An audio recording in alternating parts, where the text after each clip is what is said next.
Oh ya, Chef Boyardee ini benar ada ya guys. Dia itu memang punya restoran Italia di Ohio. Cuman ada banyak isu juga sih yang bilang kalau Chef Boyardee ini adalah pensuplai utama ransum tentara Amerika. Then World War II happened. Nah, bahkan posko penelitian nuklir Oppenheimer itu juga dia yang supply.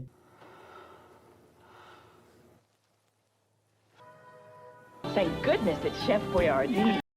Kalau kita nanya-nanya makanan spaghetti, kita pasti ngira makanan ini berasal dari negeri Cina. Terus Marco Polo ngebawanya sampai ke Italia. Ya nggak? Pasta was brought to Italy from the east by the explorer Marco Polo. Apa sejarah yang biasa sering kita dengar itu ada benernya? Mari kita bahas di Food Journey.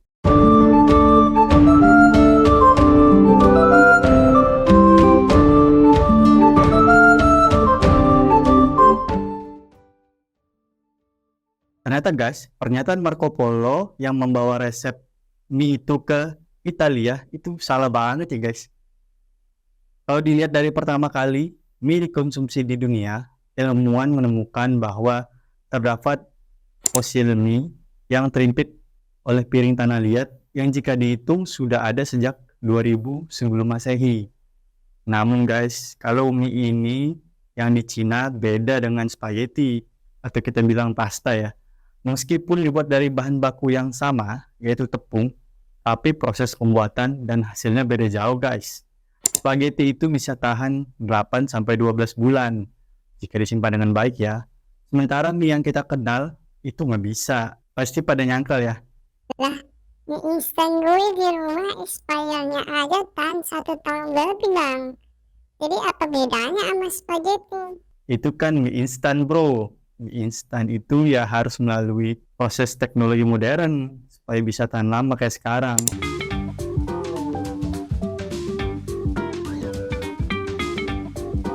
Tapi kalau spaghetti notabene merupakan pasta ya, itu sejak awal pembuatannya emang diniatin buat bisa disimpan dalam waktu yang lama.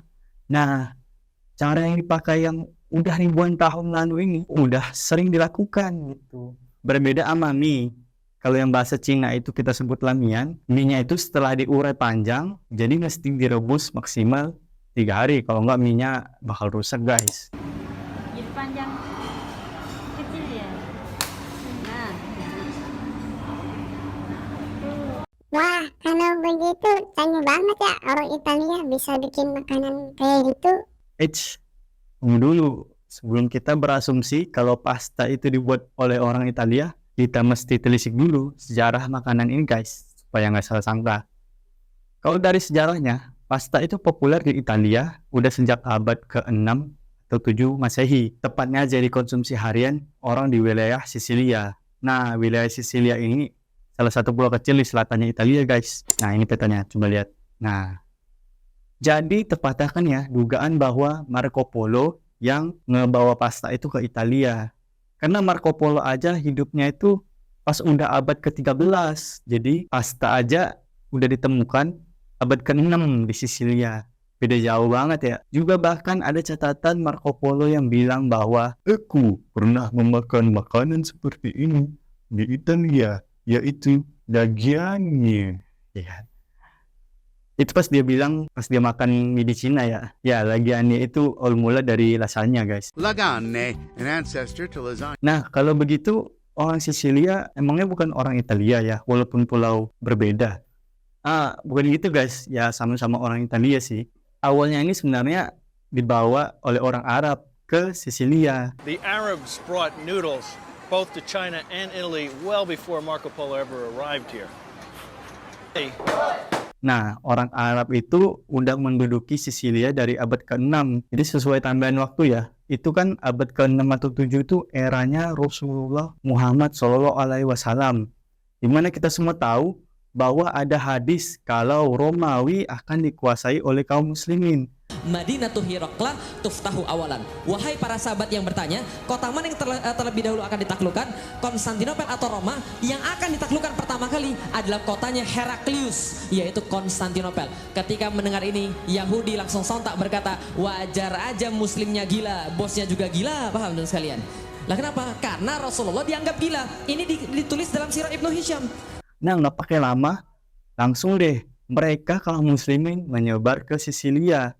Ya sebenarnya tujuannya ke Roma sih, tapi cuma sampai Sisilia kuatnya.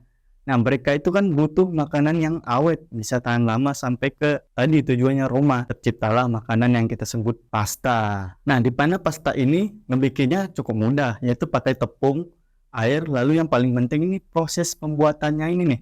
Yang nggak kepikiran sama sekali sama orang Italia atau orang manapun lah sampai bisa awet sampai 1 tahun gitu. Kenapa? Karena rata-rata orang Eropa itu bikin roti dari gandum, tepung, air, lalu harus langsung dimakan. Nah, itu mereka nggak pernah ngepikirin gimana supaya jadi pasta potong-potong kecil, berbagai bentuk, berbagai ukuran, lalu bisa dijemur, lalu jadi pasta dan bisa tahan sampai 1 tahun. Nah, teknologinya itu baru ditemukan oleh orang Arab guys, orang kaum muslimin yang kita tahu tadi. Jadi kita tahu makanan spaghetti itu makanan perjuangannya kaum muslimin ya guys. Ada yang bilang malah gandum yang dipakai sama kaum muslimin itu dulunya adalah gandum yang warnanya hijau, namanya Einkorn. Nih, coba. Bagian pernah nonton Senku yang waktu itu mereka bikin mie yang pahit tuh. Nah, kurang lebih Senku terinspirasi dari sejarah ini guys. Einkorn ini yang mereka pakai yang sesuai dengan orang Arab dulu, makanya pertama kali untuk dijadikan pasta.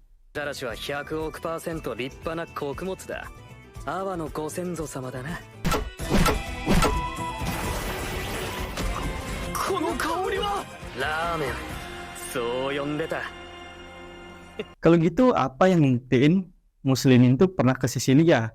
Atau jangan-jangan juga cuma mitos? Ya nggak? Nah, sebenarnya orang Sisilia ini sendiri guys yang bilang kalau pasta ini buatan orang Arab. Terbukti dengan abad ke-15 ada buku resep masakan yang membedakan pasta Sisilia, yaitu inovasi kaum muslim, dengan original vermicelli. Nah, yang ini produk asli Italia nih, yang dibikin sama Marcino de Coma. Nah, yang judulnya The Art of Cooking Sicilian Macaroni dan Vermicelli. Gitu dah. Vermicelli itu bedanya apa ya? Vermicelli itu ukurannya lebih tipis. Kalau di Asia kita sebutnya mifen atau bihun gitu ya.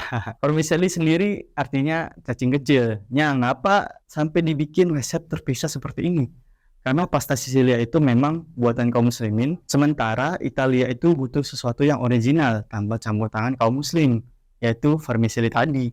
Apalagi kalau sebenarnya si Marcino de Coma ini adalah koki utama bangsawan Milan, dan dia itu juga koki Kardinal Ludovico Trevisan. Itu adalah seorang penasihat paus. Jadi nggak mungkin kan dia masak-masakan muslim buat paus gitu. Mas paus tuh masak teringina mungkin ya. Jadi gimana? Boleh bangga nggak sebagai muslim kita punya makanan elit kayak spaghetti ini? Cuman ada hal yang unik sih dari spaghetti atau pasta. Ya pasta ini semua dimakannya itu pakai tangan. Langsung dicocol ya. Kayaknya dulu nggak ada sausnya sih, jadi bisa langsung makan pakai tangan gitu, nggak pakai garpu. Jadi bro, makan pasta nggak pakai saus kan? Apa rasanya coba? Nah iya, pasta dengan saus itu baru dikombinasikan saat abad ke-18. Waktu itu tomat dibawa dari Amerika ke Italia dengan cara penjajahan. Ya biasalah, tahu kan yang ngejajah Amerika. Dan saus awalnya dipakai buat pizza. Nah, pengen tahu lebih lengkap tentang pizza, bisa cek konten gua yang sebelumnya ya. Mamang marketing ya. Sama populer dengan pizza, spaghetti dengan saus tomat dan daging bakso jadi makanan favorit baru orang Italia Amerika. Terutama daging bakso di Amerika itu besar-besar guys, dan 90%-nya itu daging. Jadi orang Italia itu berasa kayak surga gitu di Amerika, karena sapi itu mulai didapat banget di Amerika. Berbeda dengan pizza atau pie tomat, spaghetti dan daging bakso itu terkenal untuk makan malam. Kalau pizza itu kan makan siang ya.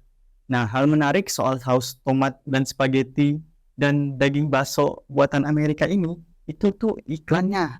Nah, iya betul iklannya. Iklannya itu persuasif banget guys. Saus yang paling terkenal itu saus Chef Boyardee. Nah, ini iklan saus chef yang ini sangat membuat ibu-ibu Amerika tuh tiap hari semua bikin spaghetti untuk makan malam keluarga.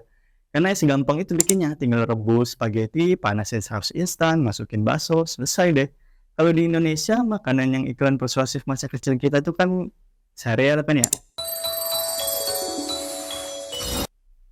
Awas lu ntar komen-komen bilang, enggak bang, lu aja yang kaya bang makan sereal. Awas lu ya, jangan komen gitu lu.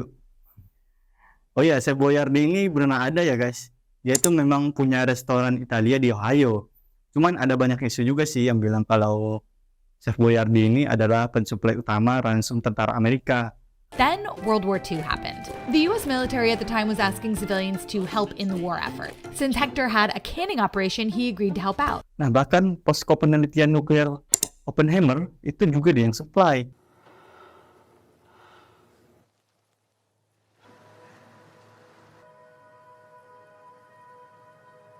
Thank goodness it's Chef Boyardee. Jadi apakah merahnya saus setara dengan merahnya peperangan? Ya, pesan moral ya guys. Jadi untuk menjadi spaghetti yang biasa kita makan, yang enak-enak nih sampai saat ini nih, punya secara panjang ya.